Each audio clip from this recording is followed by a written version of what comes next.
Ayan, so tingnan natin kung paano natin tinatanggal. Ayan oh. Oh, tingnan ninyo mga idol ha, kung gaano kalupit yan oh. Oh, di ba? Ang bilis naman nakahila. Walang iya to. Ayan, so tingnan natin dito. Ha, tingnan natin oh. Ayan oh. Tingnan mo. Napakaganda oh, saglit lang bro. Huwag ka munang mag-ano diyan bro. Ayan oh. Tingnan mo ha. No, napakaganda no. Ito po yung tinatanggal nila ngayon lang oh. O sige, tanggalin niyo pa yung isa. Okay. Ayan. Okay. Ayun, napakaganda. Ayan kung makikita ninyo, 'di ba? Ito po ay 4x4 by 6 feet. Yan po ang haba niyan, 4x4 by 6 feet. So, ayan, lagay niyo muna yung mating dong. Lagay ka muna ng mating. Tingnan natin kung paano nilalagay yung mating. Ayan. So, muna tayo. Mating, ayan. Mating muna tayo, mating. Okay. Lagay yung mating.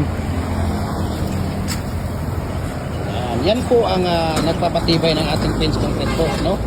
Tatlo ang nilalagay natin na kabilya dyan, yung deform bar natin sa loob. Tapos pag 6 feet, 6 po yung nilalagay natin na stirrup, no? Hindi kagaya sa iba, 2, tapos 4 lang yung stirrup. Sa atin pag 6 feet, 6 ang nilalagay na stirrup. Pagka 7 feet, 7.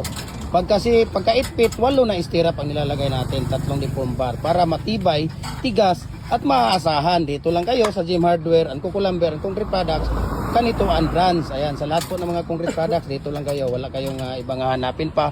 Gem Hardware, ang Kukulamber, Concrete Products. Ayan. So, God bless at mabuhay po tayong lahat.